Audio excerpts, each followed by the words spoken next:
नमस्कार दोस्तों। बिहार में जहां एक ओर शिक्षक बहाली का दूसरा चरण चल रहा है, वहीं दूसरी ओर बिहार के करीब 22,000 बीएड शिक्षकों को बड़ा झटका लगा है। पटना हाई कोर्ट का 2 दिसंबर का रिजर्व जजमेंट आ चुका है। इस जजमेंट में क्या है, आपको पूरी जानकारी इस वीडियो के माध्यम से मैं देने वाला हूं। आपसे रिक्वेस्ट है कि वीडियो के लास्ट तक बने रहिएगा, वीडियो को बीच में स्किप नहीं कीजिएगा। आप हमारे चैनल पर पहली बार आए हैं तो हमारे चैनल को सब्सक्राइब भी कर दीजिएगा और बेल आइकन को भी दबा दीजिएगा। दोस्तों, अब सीधा टॉपिक पर आते हैं।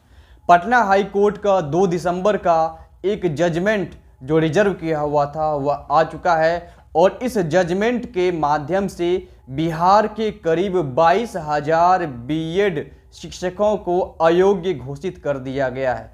ये शिक्षक छठे चरण के तहत नियोजित इकाई के माध्यम से बहाल किए गए थे। हाई कोर्ट ने इन सभी शिक्षकों को अयोग्य घोषित कर दिया है। हाई कोर्ट ने बिहार सरकार को यानी कि राज्य सरकार को कहा है कि इनकी इस नियुक्ति पर फिर से विचार करना होगा।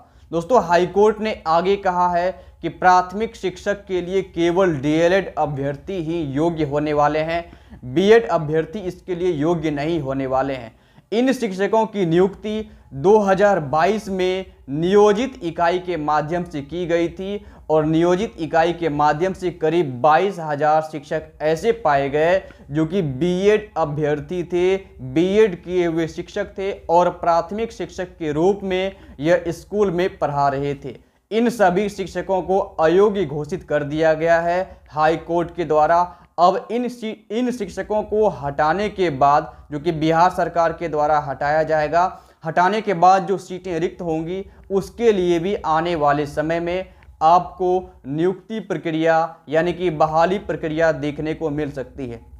दोस्तों, हाई कोर्ट ने आगे क्या क्या कहा है आपको पूरी जानकारी इस वीडियो में देने वाला हूं। दोस्तों, हाई कोर्ट ने अपने आदेश में कहा है कि जो भी इस पद के लिए यानी प्राथमिक शिक्षक के लिए योग्य होंगे केवल उन्हीं की बहाली होनी चाहिए। दोस्तों, हाई कोर्ट ने 2018 की एनसीटीई यानी कि national council for teachers education की उस अधिसूचना को रद्द कर दिया है जिसमें कहा गया था कि प्राथमिक शिक्षक के लिए बीएड अभ्यर्थी भी मान्य होंगे। याचिकाकर्ताओं ने इस अधिसूचना के खिलाफ कोर्ट में चुनौती दी थी और इस पर सुनवाई हुई। जस्टिस के विनोद चंद्रन और राजीव राय की पीठ ने ललन कुमार व अन्य के द्वारा दायर की गई याचिकाओं को स्वीकार किया है और राज्य सरकार को यह आदेश दिया है कि बीएड शिक्षक जितने भी हैं सभी को अयोग्य घोषित कर दिया जाए और इनके स्थान पर पुनः से बहाली करने का विचार किया जाए। दोस्तों, 2018 की वह अधिसूचना क्या थी यह मैं आपको पहले बता दूं। 2018 की एनसीटीई की अधिसूचना में कहा गया था कि जो भी अभ्यर्थी बीएड किए हुए हैं वह भी क्लास 1 to 5 यानी कि प्राथमिक शिक्षक के रूप में बहाल होने के लिए वे योग्य होंगे, लेकिन उनको 2 साल के भीतर उनको 6 महीने का ब्रिज कोर्स करवाना होगा और यह उनकी नियुक्ति के 2 साल के भीतर ही करवाना होगा, जो कि मैं पहले आपको बता चुका हूं। लेकिन बिहार सरकार के द्वारा इन अभ्यर्थियों को, इन उम्मीदवारों को 2 साल के भीतर ब्रिज कोर्स नहीं करवाया गया है, जो कि एक सबसे बड़ा सवाल यहाँ पर खड़ा होता है कि जब ऐसी गाइडलाइंस थी तो क्यों नहीं करवाया गया है। लेकिन अगर ऐसा कुछ भी होता भी तो उससे कुछ होने वाला नहीं था, क्योंकि एनसीटीई के द्वारा जारी की गई जो अधिसूचना थी हाई कोर्ट ने उसे ही रद्द कर दिया है। तो उसमें ब्रिज कोर्स कराने की बात भी कही गई थी। अगर बिहार सरकार ने ब्रिज कोर्स करवा भी दिया होता तो फिर भी इस अधिसूचना को रद्द कर दिया जाता, क्योंकि हाई कोर्ट ने स्पष्ट कर दिया है कि प्राथमिक शिक्षक के रूप में जो भी शिक्षक बहाल होंगे उनकी योग्यता डीएलएड ही होगी, यानी डिप्लोमा इन एलिमेंट्री एजुकेशन ही होने वाली है। और सुप्रीम कोर्ट में भी एक याचिका दायर की गई थी और याचिका को स्वीकार करते हुए सुप्रीम कोर्ट ने भी इस अधिसूचना को रद्द कर दिया था और प्राथमिक शिक्षक की बहाली से बीएड वालों को बाहर कर दिया था।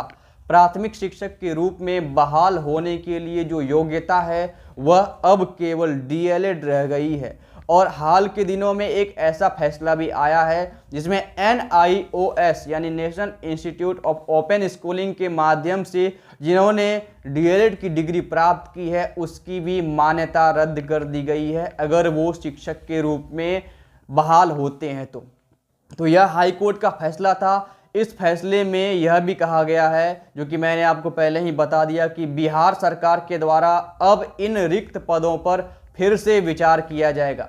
ये शिक्षक करीब 2 साल से अपनी सेवाएं दे रहे थे, 2 साल से ये स्कूलों में पढ़ा रहे थे। अब इनके भविष्य का क्या होगा ये कुछ नहीं कहा जा सकता है, मेरे द्वारा कुछ नहीं कहा जा सकता है। अब ये आने वाले समय में इसे सुप्रीम कोर्ट में फिर से चुनौती देते हैं या फिर इसको फिर से सुनवाई करने के लिए कोर्ट में एक याचिका दायर करते हैं, ये तो आने वाले समय में देखना होगा। लेकिन अभी जो लेटेस्ट न्यूज़ आ रही है बीएड शिक्षकों से जुड़ी हुई, वह उनके लिए एक बुरी न्यूज़ है। और वह न्यूज़ यही थी कि बीएड शिक्षकों की बहाली को रद्द कर दिया गया है, उन्हें अयोग्य घोषित कर दिया गया है हाई कोर्ट के द्वारा। अब जो 2 साल वो जॉब कर रहे थे, करीब करीब 2 साल उन्होंने जॉब किया था, अब उन्हें वहां से हटा दिया जाएगा और उनके स्थान पर नए शिक्षकों की बहाली की जाएगी। और ये शिक्षक वही होंगे जिनकी योग्यता DELED होने वाली है। हाई कोर्ट ने अपने इस फैसले में यही कहा है। सारी जानकारी मैंने आपको बता दी है। फिर भी अगर आपके मन में कोई कन्फ्यूजन है, इससे जुड़ा हुआ कोई भी सवाल है, आप कमेंट बॉक्स में अपने सवाल को लिख सकते हैं। हमारी ओर से आपके सवाल का जवाब जरूर दिया जाएगा। दोस्तों वीडियो अच्छी लगी है तो वीडियो को लाइक कीजिए और अपने दोस्तों के साथ भी इस वीडियो को शेयर कीजिएगा।